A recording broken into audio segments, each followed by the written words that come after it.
Round Challenge Cup tie then. It's Wigan against Salford, two champions, the centenary champions Wigan against the Division 1 champions, the Salford Reds. Do you think they're going to have to prove the point early on? They really can't afford to let Wigan build up a head of steam, can they? No, it's obviously the first 20 minutes. Mistake. They've got to be very little mistakes in the first 20 minutes, and we'll just have to wait and see whether the nerves get at them or not. Is another thing. Well, a great crowd here at the Willows. Fantastic to see a full house, almost a full house, must be around the 10,000 capacity, as Salford, through Steve Blakely, get the game underway, and big Scott Gwinnell takes the ball up for the first time and makes good progress before he's brought to the ground by Cliff Eccles. Horton taking it up now. Savelio runs straight into the imposing figure of Scott Gwinnell. Oh, that's a good step from Steve Hampson, greeted by former colleague Sean Edwards. But Salford really powering on the pressure now, going through the line through Cliff Eccles, but held just short of that line. Lee, Forber on the burst, Panapa switches, great switch. Scott Naylor held just short. Lee tries the grubber kick, as looks to be hauled down. The ball goes loose, and Mr. Campbell awards the try, and it's David Young, I think, who got the touchdown. It was Lee's little grubber kick that caused chaos in the Wigan defence, and David Young just got there, according to referee David Campbell. That's a fantastic start for Salford. Can't ask for anything more than that, really.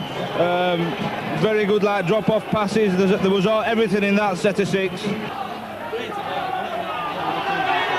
And referee Mr. Campbell just suggesting to Burgess that he keeps his cool as Blakely carves through that Wigan defence. But Robinson comes to tackle. Fifth tackle. Burgess. Mark Lee. Scott Naylor. Naylor looking for the line. He's in. A second try for Salford. And again, Wigan, as Jed was saying, caught out wide. Yeah, I mean, two ex-Wigan players. I mean, Steve Blakely made the break up the middle. Quick play of the ball. They got the ball out wide to Scott Naylor. Nice drop-off pass. Try time. McAvoy trying to outstrip Redlinski. Can't do that. But again, as Hampson sets himself up for the drop goal and pulls it well wide.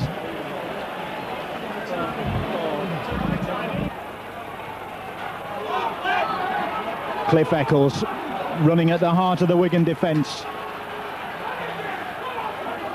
Now David Young, scorer of that first Salford try, takes on Connolly. Farrell there with the challenge. And Salford are keeping up their momentum. Blakely with the switch with Lee. There's Naylor with the burst. Naylor goes past Lee. Naylor looking for the line. He's lost the boot, but he's got to the line. And Scott Naylor gets his second try.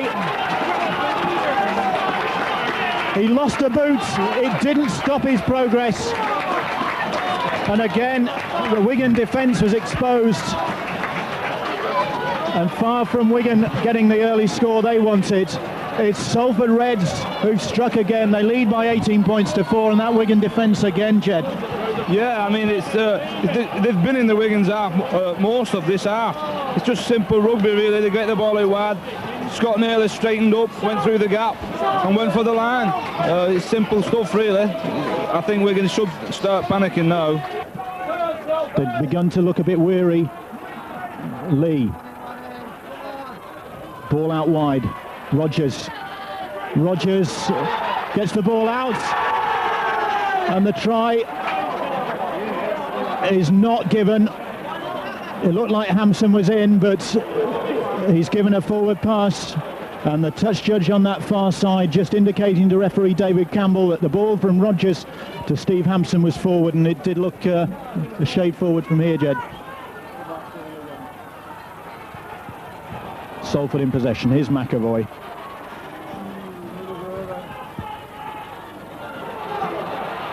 Peter Edwards did well to get that ball away to Savelio. That's the fifth tackle though, and still Salford just inside the Wigan half. Blakely for Lee. Lee deciding to run it. Oh, and a great break from Mark Lee. Lee gets it out. But Scott Martin with the chance. And Salford are going to score again.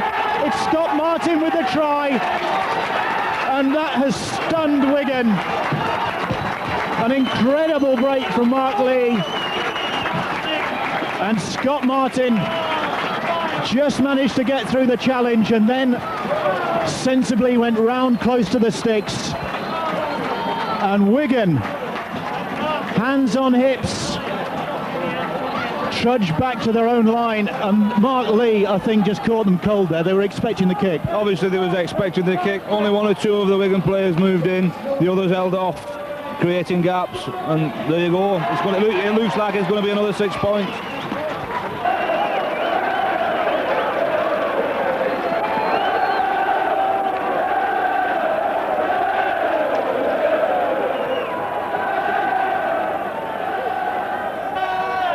Because Salford, the First Division champions, coached by the former Wigan scrum half Andy Gregory, are on the verge of a historic victory, ending this remarkable Challenge Cup domination of the Riversiders. Salford have possession. They have 4 minutes to go. And here goes Scott Martin again. One of the Salford try scorers. Blakely, the man of the match. Mark Lee, who must have run him close. That looked forward. It's not, according to the referee. And Darren Rogers will seal this victory. Salford 30, Wigan 10. And Darren Rogers is mobbed by his teammates. Blakely will have the simple task from in front of the posts of adding the extra points. No, he has disallowed the try. The referee has disallowed the try. He consulted the linesman, and the Salford players don't believe it. No, I mean, it's all happened a little. Well, there goes the hooter, and Salford celebrates.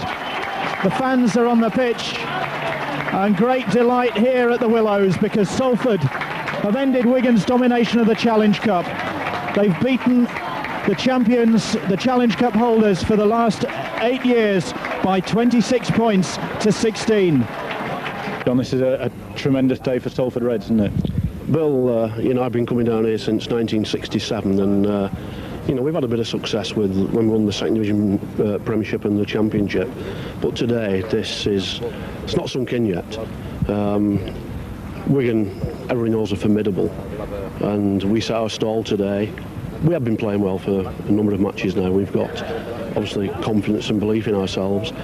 And, I'm just delighted to be the chairman of Salford Rugby League Club, which I do believe is going in the forward direction. And credit to the coach as well. I mean, the players did it on the park, but obviously masterminded from the sidelines. Yes, Andy Gregory, he knows the game inside out. He's done it at all levels. He's played at all levels, and he knows the game of rugby league. And he knew how we had to win this game today, as we're going into some encounters in the First Division this season. And I'm delighted for the little fella, me, because he's a little bit hard to work with. He's got a mind of his own, which you can imagine. He had that on the field, but I'm delighted for him, and of course his backroom staff, John Foran and Stephen Neal, who support him really very well indeed. The fans were singing "We're on the way to Wembley." Are you thinking in those terms yet? No, I don't think so. I think we've 2 games to go, and after the second game at this time, I think I'll be singing myself, but we've won a game today, and we've won it very well. But you've made history. We have made history, we really have, but you've got to really think that there's still some good sides there. We're watching the draw very carefully tomorrow, but I think the way we are playing and the confidence in the team, I think we'll match anybody on the day. And of course, we'd like to have it at the Willows. We've set us a stall out before the competition started. 4 games, your 5th one's at Wembley. 2 down, 2 to go. Would this be one of the most satisfying victories, either as a player or now as a coach? I think it's one of the, when the final Luta went, because you never can relax against Wigan, and when the final Luta went, it was it matches anything that I ever happened to me as a player. It was a tremendous feeling, you know.